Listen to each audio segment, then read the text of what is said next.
Já jsem ten svaz pravidelně otravuje na internetu a ještě jsem si říkal, že bych vám mohl natočit video, abyste viděl, v jakém stavu to je a musíte mi na 100% potvrdit, že tohle nemá cenu zapojovat. Tak jenom začneme a projdeme si to, jo. Tak, co jsem si tady teďkom prošel, tak v podstatě toho je hodně zapojenýho. Takže když to vezmu tady, tak vezmu to takhle po kabelech, takže tohle je jasný. Vede nám to na ten starter. Alternátor. Jasný. Takhle když to vezmu tady, tak od výfuku tady nám to jde dozadu a jde nám to semhle a to nám jde tadyhle dolů a to nám jde na řídící jednotku tady. No a tady je první svazek, který je odštípaný u té řídící jednotky. Jo, ale myslím si, že ten do ní nešel, protože tohle jsme zachovávali celý schválně, celý tohle tělo jsme zachovávali, aby se s tím nic nestalo. Když to vezmu zpátky, tak po tomhle s tom hlavním se to dál samozřejmě ještě rozbočuje. Jo, tady to vidíme, že je spojený. Prostě víceméně všechny čidla a všechno tohle je spojený. Jo, tady nám jde potom ještě tady to zpátky, to ukážu. Jinak, co se týká tohohle z toho hlavního svazku, tak ten jde sem do střikování. Jo, a tady víceméně, koukám, že tady něco chybí, nevím teďkon, co to je. Jestli nějaká kostra. Že tohle je ten svazek, ten jde do vstřikování. Jo, koukal jsem, že tady i prostě nějaký, nevím, jestli to je nějaký ventilátor, nebo co to je na vzduch, tak prostě všechno tohle je pospojovaný k sobě. Jo, tady to jde vidět, že je to spojený, vede to zase někam sem nahoru, podle mě do toho. Jo, tady je zase druhý kus tohohle z toho. Tohle je, co vede z toho vstřikování. Tady je to spojený. Tohle je jediný, co jsem neměl kam připojit. Nakonec jsem zjistil, že to je na jednom svazku, což ukážu. Další, co nevím kam připojit, je tohle. Tak a teď když půjdu dál, já si jenom vezmu stoličku. Tak. Tak. Tady jsem říkal, že to je takhle. Tady ještě koukám, že tady je ještě jeden. Nějaký snímač, ten je taky připojený. Tady to je na rozdělovač. A to je taky připojený. A vede to semhle do tohohle. To znamená, že to jde zpátky do řídící jednotky. Tady je taky nějaký snímač dole. Jestli to jde vidět tady. Tak ten je taky připojený. A vede... Kam on vede? Jo, to je vede na motor. Je přišroubovaný na motoru. Takovým šroubem.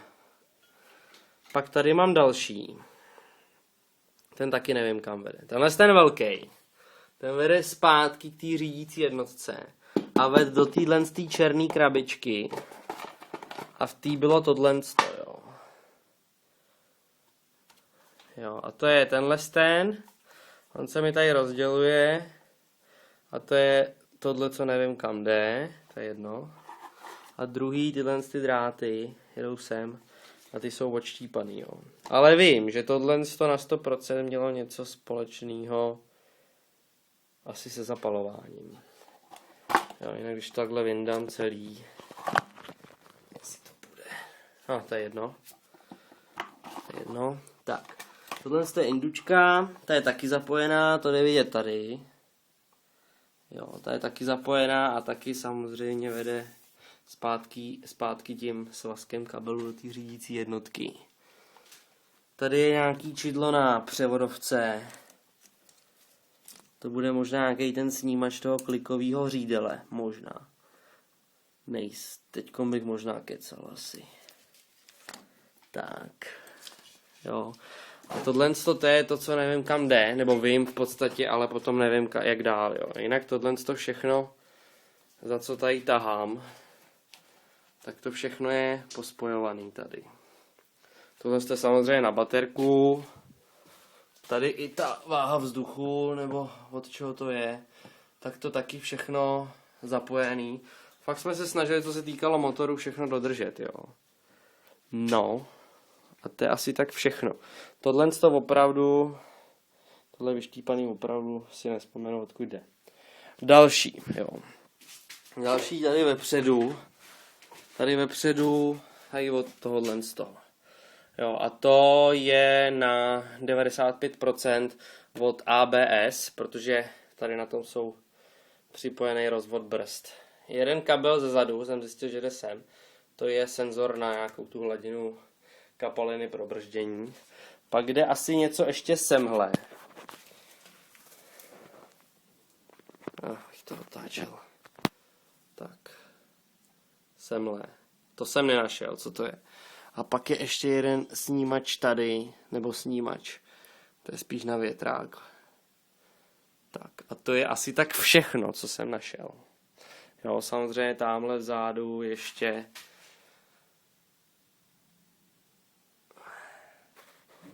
ale to je na brzdový pedál. To je na brzdový pedál, to bude na nějaký světlo.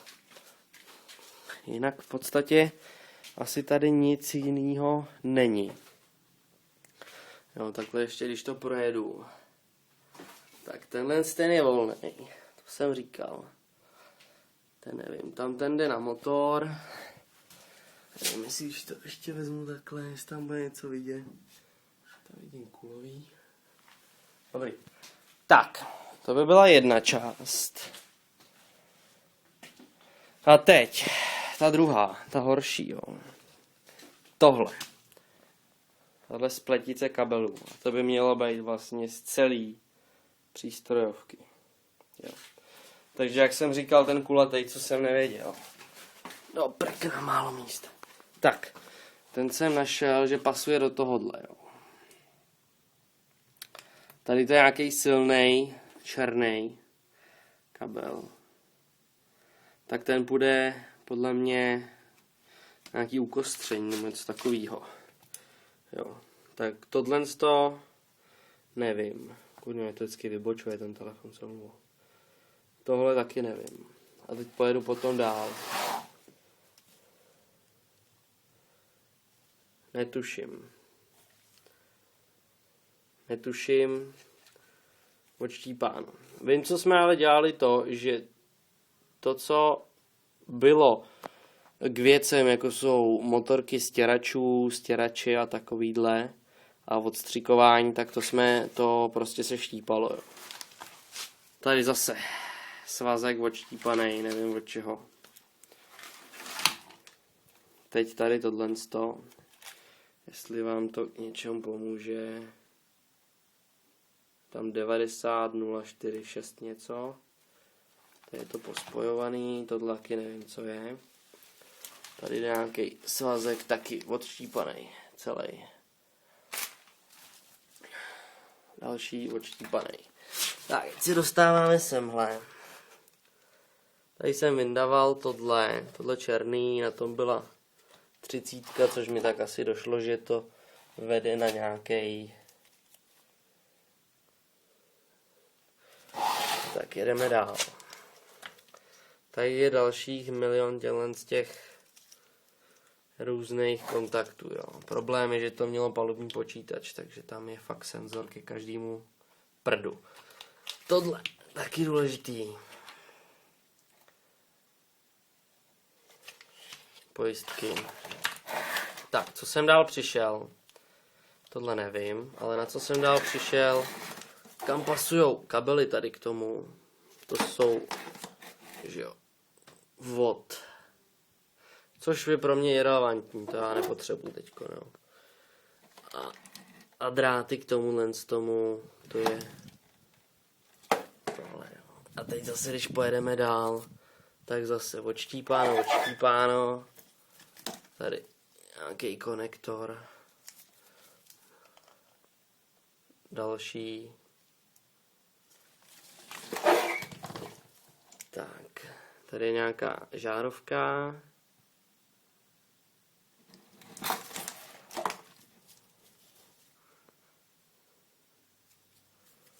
Tohle.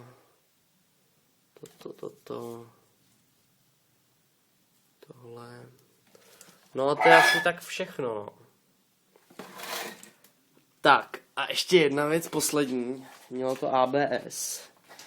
A to ABS šlo taky ven.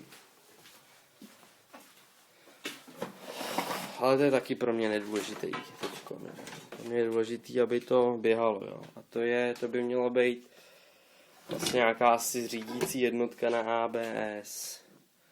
Jo, a ta stavím, že prostě nešla vyndat, ta se musela odštípat, protože ta vedla práhama a různě strašně, no. Takže asi v takovémhle stavu to je, no. Tak když tak mi písněte mailem, jestli se na to podíváte, jestli dáme ten karburátor a bude to snadší, nebo by se s tím možná nechalo něco dělat. Někdo, kdo by věděl, asi určitě kam se podívat, na co šahnout, tak asi tak. Tak díky moc zatím, nashledanou.